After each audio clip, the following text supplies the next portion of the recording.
So hello everyone, welcome back to my YouTube channel. आज हम discuss करेंगे NEET 2024 exam के बारे में। बेसिकली जैसे आपको पता ही होगा कि नीट 2024 का जो एग्जाम है वो 5 मई को है।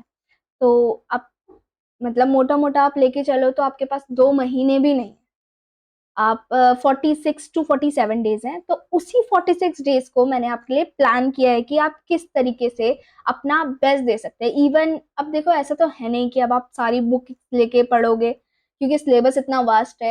100 चैप्टर्स तो उसमें है ही, तो अब आप इतना सारा एक साथ तो पढ़ नहीं सकते। मैंने आपके लिए कुछ कुछ चीज़ें प्लान करी हैं जिससे कि आप ज़्यादा नहीं तो एटलीस्ट 500 मार्क्स तो ला ही सकते हो। स्टार्ट करते हैं। सबसे पहले हम जानते हैं कि नीट का एग्जाम होता क्या है।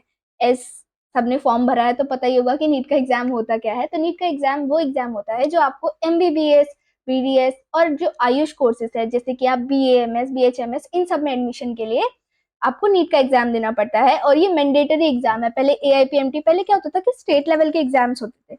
अब जब स्टेट लेवल के एग्जाम होते थे ना, तो उसमें क्या होता था कि काइंड ऑफ करप्शन होता था पहले।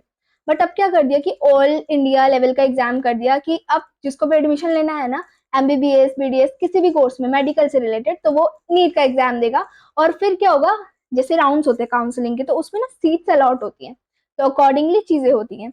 अब इसमें आपके मेजरली तो 3 सब्जेक्ट्स होते हैं, जैसे कि आपका फिजिक्स, केमिस्ट्री और बायोलॉजी। जो बायोलॉजी होता है that is further divided into zoology और बॉटनी। सो आप कैसे किसी भी एग्जाम को क्रैक कर सकते हो। सबसे पहली चीज होती है कि आप किसी भी चीज को प्लान करो कि आपको वो चीज कैसे करनी है। अनटिल अनलेस यू प्लान, तब तक कोई चीज नहीं होगी। सबसे पहले प्लान करो, फिर मटेरियल ढूंढो, मैनेज करो उस मटेरियल को, फिर स्ट्रैटेजी बनाओ कि हाँ आज हमने ये चीजें पूरी करनी है, या 2 chapter, 3 chapter, what ever your goal is. पहले शॉर्ट टर्म गोल्स बनाओ। अनटिल अनलेस आप शॉर्ट टर्म गोल्स नहीं बनाओगे, तब तक आपकी जो लॉन्ग टर्म गोल्स हैं कि आपको इतने मार्क्स चाहिए, वो पूरे कभी नहीं होंगे। तो लास्ट आता है गोल्स, कि गोल्स क्रिएट करो। वो गोल्स हो सकते हैं आपके, सबसे पहले आप बनाओ डेली टारगेट्स, कि हाँ आज मुझे दिन के, मतलब सपोज मान के चलते हैं आपने बोला कि मुझे फिजिक्स का 1 चैप्टर करना है, और केमिस्ट्री का 1 चैप्टर करना है, बायो के 2 चैप्टर करने हैं। तो ये आपका क्या हो गया, दिन का गोल हो गया, दिन का टारगेट हो गया। तो ये आप प्लान करो। उसके बाद आप प्लान करो कि आपने वीकली टारगेट जो लिया है वो आपने पूरा किया नहीं किया। वीक में आप ले सकते हो, जैसे आपने डेली का 1 लिया, तो फिजिक्स में आपके वीक के अकॉर्डिंग 7 चैप्टर्स हो गए। तो this will be your weekly goal. फिर आते हैं नेक्स्ट चीज पे, दैट इज कि जो पेपर है उसका पैटर्न क्या होता है। पेपर का पैटर्न होता है कि पेपर कंसिस्ट ऑफ 2 सेक्शंस।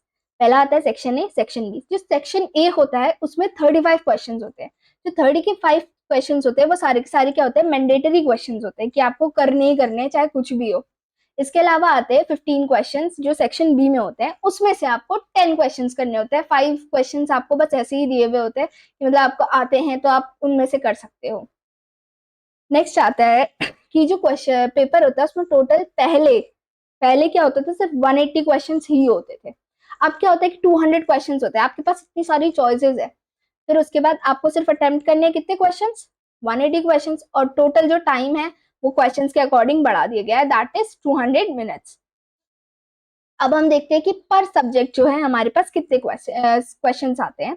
तो हम बात कर लेते हैं फिजिक्स में, आपके पास आते हैं 45, केमिस्ट्री में भी 45, जोलॉजी में भी 45, बॉटनी में भी 45। तो बायो के टोटल कितने हो गए, 90 क्वेश्चंस। नेक्स्ट बात कर लेते हैं कि अब मैं आपको क्या किस तरीके से आपको हेल्प कर सकती हूँ इन सब में। तो मैंने क्या प्लान किया है, आपके लिए एक सीरीज प्लान करी है। सीरीज में मैंने क्या प्लान किया है, सबसे पहले मैंने प्लान किया है कि मैं आपको NCERT, which is the most important book, जिसमें से ऑलमोस्ट आपके 99% क्वेश्चन आते हैं, उसकी मैं आपको रिवीजन सीरीज प्रोवाइड करूंगी। दैट टू इन 25 डेज, कि आपका जो 25 डेज है उसमें आपके सारी फिजिक्स, केमिस्ट्री और बायो कवर हो जाए। फिर उसके बाद मैं क्या करूंगी, आपका एक एक चैप्टर लेके उसमें से आपको टॉपिक वाइज क्वेश्चंस करवाऊंगी। फिर क्या करूंगी, जितने भी आपके प्रीवियस ईयर क्वेश्चंस हैं, टॉपिक वाइज, चैप्टर वाइज बोल सकते हो, टॉपिक वाइज हमने क्वेश्चंस कर लिए, हमने रिवीजन भी कर लिए। उसके बाद हम क्या करेंगे, हम करेंगे पर्टिकुलर एक चैप्टर में से पीवाईक्यू क्वेश्चंस जो भी आए हुए हैं पिछले कुछ सालों में। फिर उसके बाद हम करेंगे 2019 से लेके 2023 तक के जितने भी पास पेपर्स है, मतलब पूरे पूरे पेपर हम सॉल्व करेंगे। उसके लिए हम लेंगे 6 डेज। तो ये जो मेरा टारगेट है, बेसिकली ये जो टारगेट है मेरा, वो है पूरा 46 डेज का, कि मैं आपको 46 डेज में, अगर आपके 100 मार्क्स आ रहे हैं ना, तो आई विल मेक श्योर कि एटलीस्ट आप 500 मार्क्स ले आओ. This is my assurance to you. So further more thank you for watching this video. और आपको कोई भी क्वेरी हो तो आप मुझे डीएम कर सकते हैं मेरे इंस्टाग्राम पर. ये मेरा इंस्टाग्राम हैंडल है. इसके अलावा आप मुझे फेसबुक पर भी फॉलो कर सकते हैं. और व्हाट्सएप में एक नया फीचर निकाला है ऑफकोर्स चैनल, तो वो हो गया. और इस पे जो हमारा टेलीग्राम चैनल है, इस पे हम आपको नोट्स देंगे डेली. डेली हम इस पे क्वेश्चंस डालेंगे जिसपे वो ऑब्जेक्टिव टाइप क्वेश्चंस होंगे, पोल काइंड ऑफ, कि आपको डेली पोल पे आंसर करना है. नेक्स्ट इस पे हम डालेंगे आपके लिए जो भी इंफॉर्मेशन होगी क्लास से रिलेटेड, कि हमने क्या कौन सी वीडियो कब अपलोड करी. So make sure to follow everything everywhere. So see you again. Make sure to like, share and subscribe.